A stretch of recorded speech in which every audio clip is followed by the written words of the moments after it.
Hi, welcome to D10tion, where we pretend to know what we're talking about when it comes to D&D. I am your host, Tristan the Protector. To my right, we have Sam the Fallen, and to my left, we have the Scourge of Brandon. The Scourge, wait. The Scourge of Brandon. But I'm Brandon. Well, that means I'm the Scourge of myself. Oh, God. So today... Having that dilemma. That's what we're going to do. Have a nice day, everyone. Now, today we are continuing our delve into the different races of D&D. Today we are going to continue that with the Aasimars. They are very awesome. They have R's in their name. Mm-hmm. Well, A and R. Yeah, so we're going to talk about them, and we're going to go their good qualities, the perks, a little bit of their history, the bad qualities, anything that you can, including any of the sub races that they may or may not have, such as the ones that I just gave us all nicknames for. Hints. Foreshadowing. Yes. So let's go ahead and just jump right into it. So what are Aasimars, Brandon? They are, the most boiled down way to put it is an Aasimar is an angel person. They're celestial beings that are graced the earth and the material plane without, having always wings and without being so holy, without being big angels. They are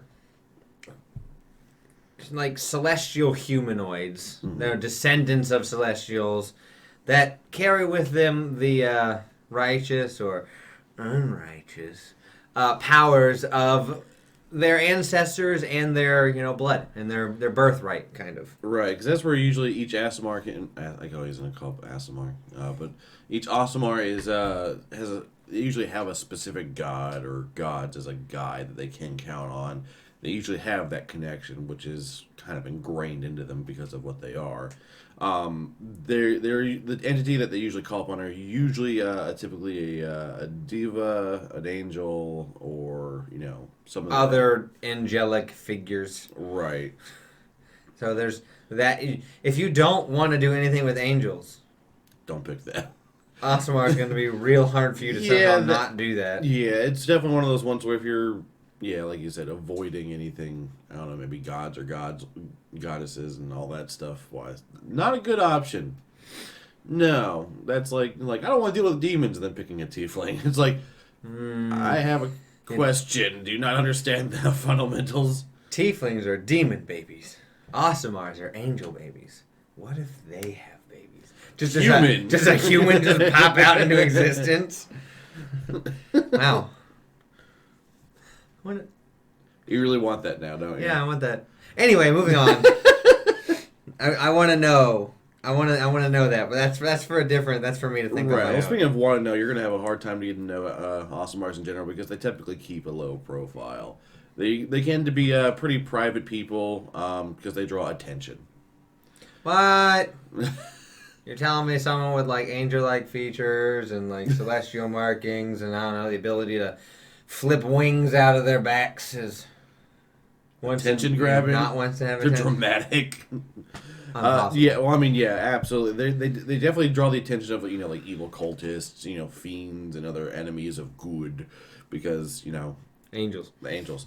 So when they're traveling, they tend to keep themselves covered, like hoods or even helmets and stuff like that. They tend to just conceal as many features as possible, and often don't reveal a lot of their identity unless it's absolutely necessary. But one person the identity is known to is their guides. And if you could guide me into understanding that. So, and Aasimars have guides. They're kind of like angelic beings, and they can appear to them in visions or dreams. They don't tend to be omniscient, but they, kind of have a general understanding of, their version of law and good, and, will have insight into combating certain evils based off of that.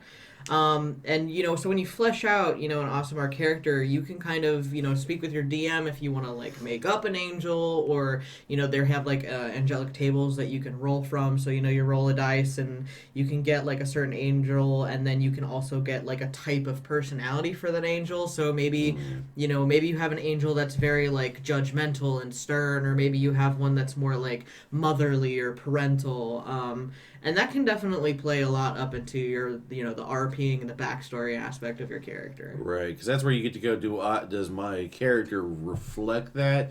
is it the opposite, and so they tend to butt heads? You know, like you said, that RP thing definitely gives it a little bit more of a, as Brandon would say, despise. I'm just imagining, though, the angel being, like, parental and, like, kind and being like, I got a boo-boo. Oh, that's okay, dearie. Here you go. That's okay. Because like one of the examples is bookish and lecturing. All I can think of it is it going in a very different direction as far as, like, the strict teacher, and all of a sudden you're like, I have a crush on teacher.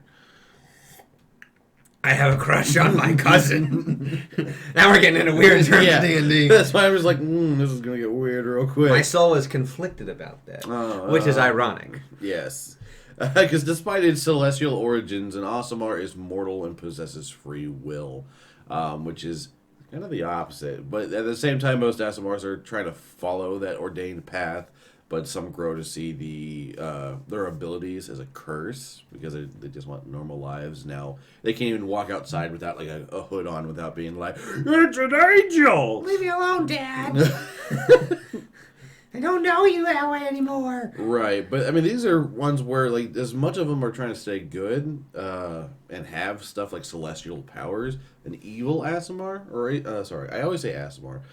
Aasimars are crazy bad idea for you to run into sometimes. Yeah, they have all the angel powers Yes. except for evil, Their radiant magic also turns into more necrotic magic. which is dope. Yeah.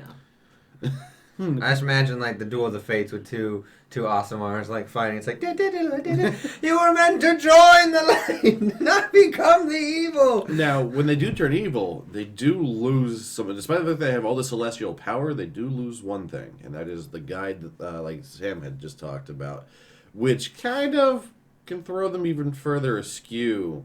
I mean, depending on how you roleplay it or how you have an evil one, whether it's your main villain, that just starts slowly going to chaos, I'd imagine. My mother hates me.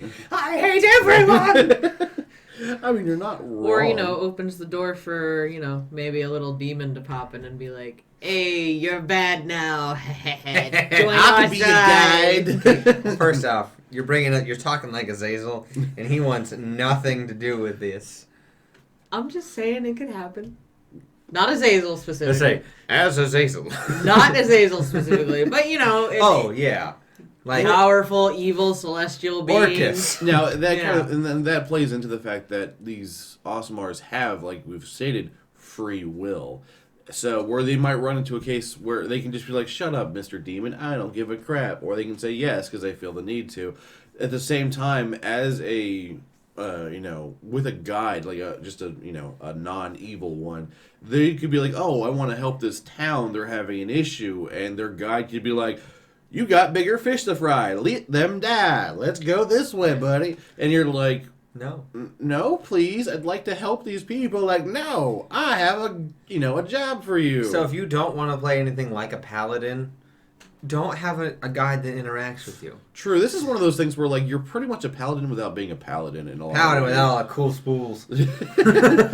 Smite. You're a paladin by like lineage, and you're like, but I don't want to be a paladin. It's like, too bad. You're kind of a paladin. No smite, only rules. And also, just because if you're playing a fallen Aasimar, it doesn't mean that you're evil. You could just be neutral or not lawful enough to, have a guide. Follow a traditional path of a guide.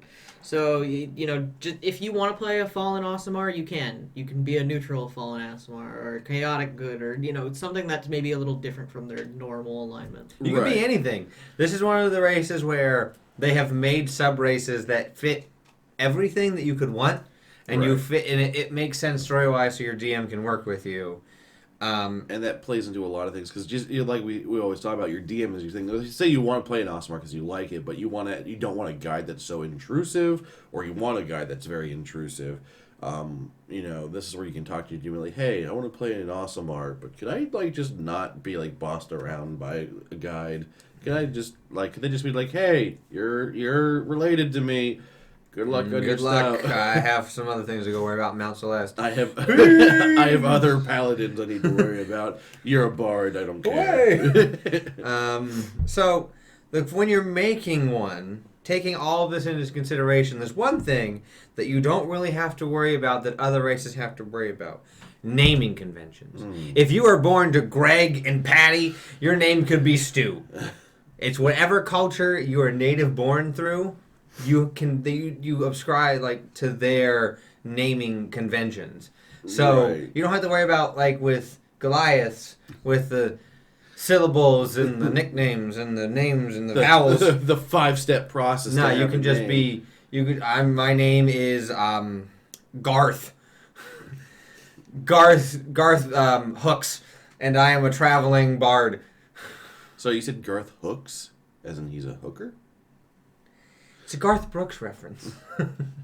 No. I like mine better. Garth the Hooks. He hooks. It'd be a fisherman. Mm. Moving on. So as with all the races, they have traits as one does, and so Sam, why don't you start us off with some of their traits? So typically your charisma increases by 2 because you're a celestial being. This So is no matter what you pretty. sub race you pick for Yeah. that. Yes. And they mature the same rate as humans, but can live a little bit longer, about 150, 160 years. It's really sad if you have human parents. Well, I outlived my parents by a good 150. Ah, darn. Oh well. So, and we've talked about alignment. They tend to be, good, as But they could be anything if you want. Yes. Yeah. Outcasted ones tend to be a little bit more of the neutral and even evil, and as we've talked about, and again, this is where your sub races are definitely going to come into play. But as far as size wise, they tend to be about the same height and weight as humans. They're just people. You're just A dude. a radiant human. That's the easiest way to put this. Yeah, and I think that really helps with the fact that since they like to stay a little bit more incognito, It helps. Yeah, if they were like 8 feet tall, I'd be like, I'm a human. No, you're not. You can go higher than anything. Well, How even fast then- are they? They have a walking speed of 30 feet. Average. Yeah, seeing how they're Yeah. still classified as Average. They're normies. I can't want to say that though. We're angering gods. They do get one thing humans don't get, and that's dark vision. Yay, dark vision. Because of their radiant soul, you can imagine, the easy way to imagine it is that there's like a radiant fire behind their eyes and just lets them see 60 feet out in grayscale. So they got flashlights in their head. Kind of. You know when like you look at like off in the dark and you reflect light off of something like a cat and it's like that. You just That's a little terrifying. Then you just turn, you see like your friend is like, Garth, your eyes. What? not about it. You also get resistance to radiant and necrotic damage. Which is good for if you're fighting angels and or demons or demon angels or angel demon. Who knows? Also, yeah, it's funny because I actually wouldn't have expected the necrotic damage because I almost feel like because in my head it's like Pokemon where a radiant would do poor against necrotic and vice versa. Nope. They're together. They're together. You also get Healing Hands, which is a nice thing because this is where, as an action, you can touch a creature and cause it to regain a number of hit points equal to your level. And this is something you can do once every long rest. kind of like the paladin, but not as good. Yes. But still, you can do like a clear. Which is helpful because that can be the difference between life and death. Literally. Like, yeah.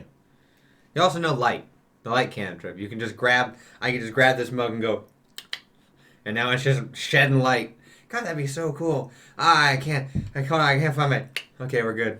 Found my coffee, guys. Don't worry. Don't worry. It's okay. It's in the morning. You guys wouldn't like me without my coffee. Good thing I found my cup with light. Mm. You can also speak, read, and write Common and Celestial. Which is good. A Yeah. lot of people can't, do celestial. Yeah, Celestial's one of those hard ones that don't show up very often as far as people knowing them in general. So moving on to a different type of subrace, if you look at the fallen Aasimar, they tend to sort of be a little bit on the darker side. Their inner light's been sort of replaced with shadows, but they also get a boost to strength. Their strength score increases by 1, and they also have something called Necrotic Shroud. So starting at 3rd level, they can use their action to unleash their divine energy within themselves. And basically your eyes turn to like dark murky pools, skeletal wings come up behind you, and when you transform, anybody that's within 10 feet of you has to succeed a charisma saving throw, or they become frightened of you for the next turn. That lasts for 1 minute or until you end it as a bonus action. And you can deal extra necrotic damage to one target when you deal damage with an attack or a spell. So that's pretty good. It's good, Yeah. but also, it's every creature. Yeah. Yeah. So if You you're can't by your target. friends, you're going to be like, oh, Jesus! Yeah, and so yeah, it's definitely down, but it doesn't necessarily mean a fallen Aasimar has to be evil as well, and that's just one of the sub races. It's just maybe they're not as good as their guide and people would want them to be. So they tend to have a little bit more of a darkness in them. Yeah, and I only emphasize that just because I just don't want people to fall and like, man, that sounds cool, but I can't be it. You can totally be it and still be good. Exactly. Yeah. You just have something in you that like manifested as a dark nature, but you can fight that nature. It's just depression. Or being somebody who has free will. Maybe you made a bad choice once and it was just bad enough. So now you're redeeming yourself. Yeah. Exactly, and that's where a great Story arc. I was gonna say a paladin was it redemption. Yeah. All right, so so another one would be protector. This is where you are charged by the powers of the good to guard the weak. You're a protector. It's exactly what the name said. You literally are like, halt, vile evildoer. It is I, the Aasimar of the Guide of Blah, and I am here to smite all the evil, and I'm turning into absurd. Yeah, you're trying to get upset real quick. What do you get from that? Okay, so as a protector, you get a +1 to your wisdom, which is fantastic, because you have to be more wise. And you also get Radiant Soul. This is where you're starting at 3rd level. You can use your action to unleash the divine energy within yourself, much like with the Fallen. This is cause your eyes to glimmer instead of going murky. And 2 luminous incorporeal wings to sprout from your back instead of the bone wings. You can transform. Your transformation can last for 1 minute until the end of. You can end it as a bonus action. During it, you have a flying speed of 30 feet. And once on each of your turns, you can deal an extra radiant damage to one target when you deal damage to it with an attack or a spell. The damage is equal to your level, and then you can do that once every long rest. So this one's a little bit more targeted as opposed to like the radiant, just like the necrotic for the fallen. So this one's a little bit more targeted, and is very much fit with the whole protector. So to go to the next thing is the opposite of all the darkness. As you are filled with such divine energy and divine purpose, it blazes intensely from within you. And you pretty much, instead of like protecting people, you don't care if little Timmy dies. As long as you kill the guy who is messing with Timmy, Timmy can die. The evil's dead. Your mission, if you choose to accept your lineage and heritage, is just to destroy evil, an unflinching, unquenchable thirst to kill evil. Which is really cool because your constitution goes up by 1, so you can take more hits to kill evil. You also get, at 3rd level, instead of having the dark pools, eyes of glimmering, the radiant energy burns forth within you. I think this is my favorite because it says the searing light comes out of your mouth. So it's just like, bah! And so you unleash the transformation just like everything else for 1 minute, and you can end it as a bonus action, and you shed bright light 10 feet in a radius around you, and then dim for an additional 10 foot. And at the end of each of your turns, each creature within the 10 foot of the bright light takes radiant damage. There's no save, they just take the damage. So that's every creature, though. So you don't want to be, near your friends and then pop this off and be like, ah, sunburn! Especially if you're playing with a drow. But then again, if you're being consumed by that need to destroy evil, maybe you just don't care if your friends are in the way. Yeah. It's their fault for being there. They know what you're about. Yeah. So you also deal additional radiant damage equal to your level when you deal damage with attack or spell. And then it goes away until a long rest. So that one's my favorite just because I'm just imagining you're like a glow stick, and like you just walk up and you go. Well, I almost think like in a lot of ways, this is where you see when there's more shows like, for example, like Supernatural or some of the other ones with depiction of angels. They fit more of that mold of the scourge where it's an end goal. Collateral damage is accepted. Versus like you have something like the Protector, which is more of the traditional feeling of a more celestial being, and then Fallen always feels very much like the idea of what a fallen celestial might be. So they very much fit those molds that you see traditionally when it comes to celestial beings or Aasimars or angels and stuff like that. There are things that you'll see some variants and whatnot, but it doesn't really change anything. No, All it does doesn't. is give you, if you use the variant in the Dungeon Master's Guide, you just get different spells at different levels. Yeah. And that's it. You just get the regular stuff, and then different spells at different levels. You get light, lesser restoration, and then daylight. That's it. Yeah. So so the main sub-races you're gonna find are the 3 that we discussed, and like you said to start with this, pretty much an Aasimar is an angel person, about half angel, much like a tiefling is like a half demon, and those are probably the simplest ways to put it. So, like with all of ours, when we talk about the races, we're going to kind of just talk about what our favorite, maybe Aasimar that we've created or ever have interacted with. So, Sam, why don't you start off with your I don't know if you've made one that we've interacted with. Or... I can't tell you. Oh, come on! We've interacted with one in the one shot for the evildoers. The one paladin was one because she flew around. She's my favorite because she was like a Boros. She was like the red and white Boros, and it's like she wasn't Boros, but she pretty much was. Brandon's referring to the Almighty 5 one shot we did where we played an was evil she the party. leader? Technically. Okay, yeah. So I like the leader of the Almighty 5 that I stomped on. Yeah, you did. And that was a one shot that Sam DM'd. So you want to tell us a bit more about her? I mean, she's not really my favorite. I just kind of hate her. Well, you're not going to tell us about your favorite. No, I'm not going to. My favorite would probably be Bilal. Okay, yeah, it's going to end up being a lot of. Since I can't talk about my actual favorite. Bilal's not my favorite. Bilal, who was played by Malcolm, formerly in our campaign, was kind of an interesting Aasimar in that sense that he didn't really so much play into his celestial heritage. Really, he focused more on the druid side of things. More than anything else. That free will, man. Yeah, he did play up the free will part. He was very much more on the, I feel like, the chaotic, neutral, chaotic good spectrum of things. I'd agree.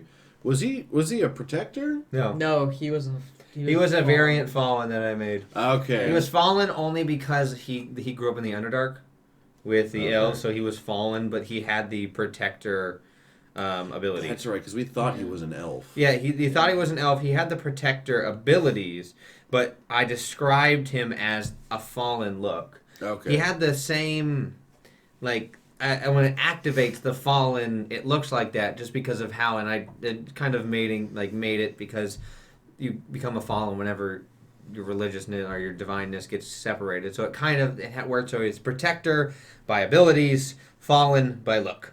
Okay. So that's how I did that. Okay, because I was going to say, That's how he flew. Just from, I was going to say, in memory, I was like, wait a minute. So there's things that told me that he wasn't. Yeah, there was he flew. He just really wanted the skeletal wings, and it made sense for him to have that because of his background and the story and everything. So yeah, he flew through magic, which is what the wings are. So if anyone in the comments is gonna be like, "Well, that's not how that works," I go, "It's magic. You can do whatever." Yes. There's a spell that lets you turn someone into a turtle. And with you being a DM, you get to make those. I have the power. Right. Yeah, Bilal was definitely a very interesting take on an Aasimar because, as we discussed everything, they're supposed to fit this mold, and he was very much a deviant from that. He was very much a deviant from the deviant. He was a druid through and through, who just happened to be from celestial lineage. Yep. Yeah. And I think that was, because he very much, like you guys said, he played into that free will a lot. And you'll never know who his parent was.